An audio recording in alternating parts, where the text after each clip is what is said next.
Buxoyda opa, markazimizga xush kelibsiz. Renessans ta'lim universiteti hozirgi kunda respublikamizning eng kuchli nodavlat universitetlari top 10 taligiga kiradi va qisqa muddat ichida 13 ming nafar talabani qamrab olgan eng nufuzli oliy ta'lim muassasalaridan bittasi. O'sha sizni bizni markazimizga taklif qilishimizdan ham maqsad shuki, universitetingizda xalqaro munosabatlar juda yaxshi yo'lga qo'yilgan.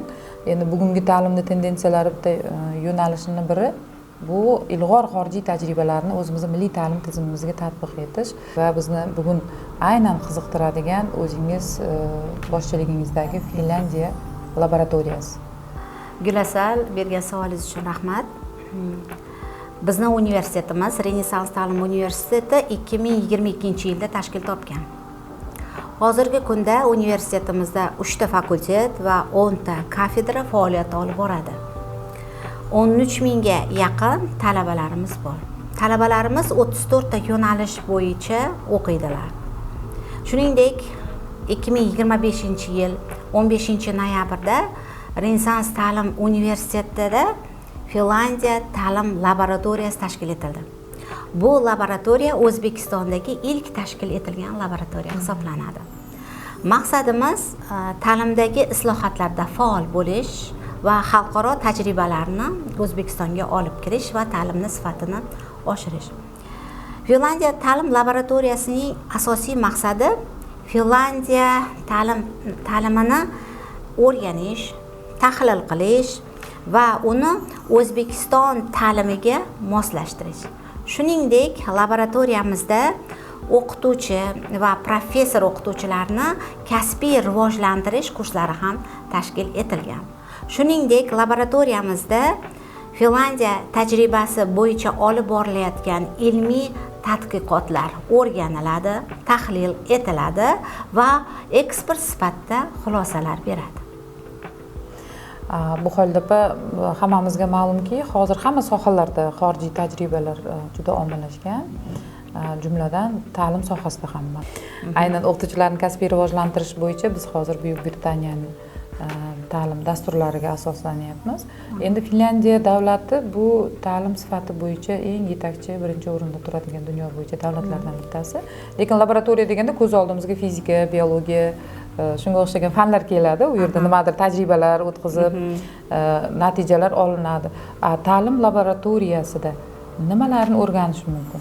Bizni laboratoriyamiz mana shu paytgacha Finlandiya ta'lim markazlari tashkil etilgan. Lekin O'zbekistonda birinchi marta biz Finlandiya ta'lim laboratoriyasidan. Laboratoriyaning markazdan tubdan farqi bor. Laboratoriyada demak o'sha biz o'rganayotgan, tahlil qilayotgan Finlandiya ta'lim modelini biz laboratoriyada tahlil etamiz.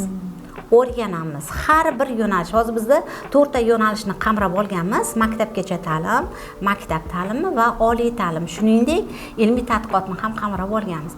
Ya'ni har bitta metodikasini, har bitta metodi, usuli bormi, qanday bir texnologiyasi bo'lsa, shular barchasi laboratoriyada o'rganiladi.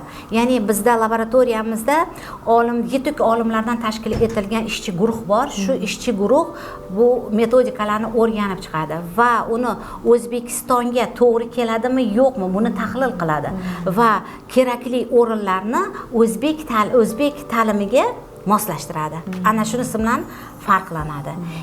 Keyingi farqli jihati ilmiy tadqiqotlar rag'batlantiriladi.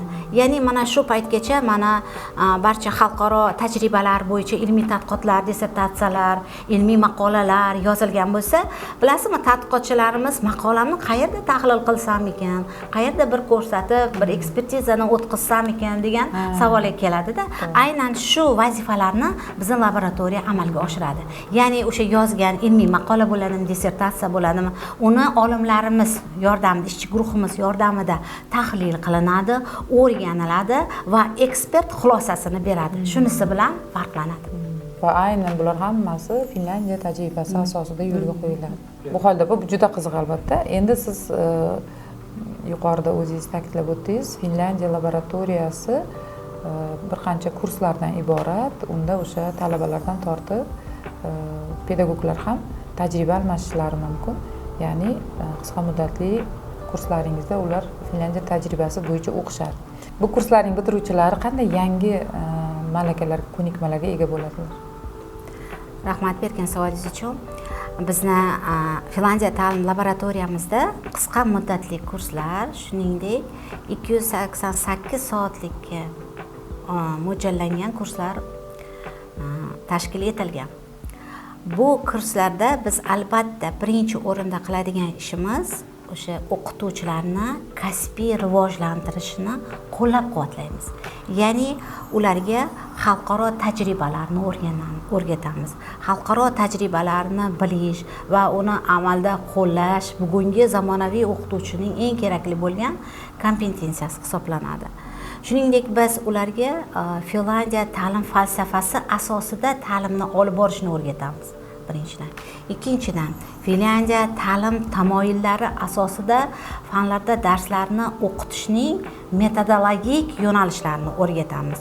Shuningdek, bilasiz, Finlandiya ta'limida modelida asosan erkinlik, kompetensiyaviy yondashuv, fenomen o'qitish yondashuvlari birinchi o'rinda turadi. Shuningdek, muammoli ta'lim birinchi o'rinda turadi. Ana shularni hammasini o'qituvchiga biz o'rgatganimizdan keyin o'qituvchi ta'lim jarayonida bemalol bugungi kun, ya'ni alfa beta avlodni tarbiyalash jarayonida ularni ehtiyojidan, qiziqishidan kelib chiqqan holatlarda darslarni tashkil etishni o'rgatamiz. Yana eng muhim jihati shundan iboratki, fenomen bo'yicha o'qitganimizda fanlar bilan bog'liqlik.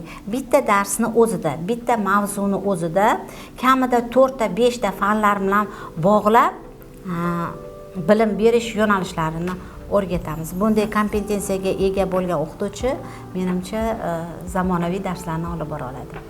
Rahmat Buxolda opa. O'ylaymanki, bunday laboratoriyalar nafaqat poytaxtda, balki viloyatlarda ham albatta tashkil etiladi va ta'limning sifati to'g'ridan to'g'ri bog'liq bo'lgan pedagoglarimizning kompetensiyalari oshadi. Buning uchun Gulasal, bilasizmi, siz bilan birgalikda memorandum tuzishimiz kerak va hamkorlikni yo'lga qo'yishimiz kerak. Albatta bu trening, darslar, bu seminarlar juda yaxshi, lekin bular bosqichma-bosqich, uzviylik asosida olib borilsa, o'qituvchilarda yaxshi natijalarga ega bo'ladi. Shuning uchun siz bilan xohlar edik memorandum tuzib hamkorlikni yo'lga qo'yishdi. Buxolda opa, siz va jamoangiz faoliyat yuritadigan o'sha Renessans ta'lim universiteti bilan hamkorlik qilishdan juda ham xursandmiz.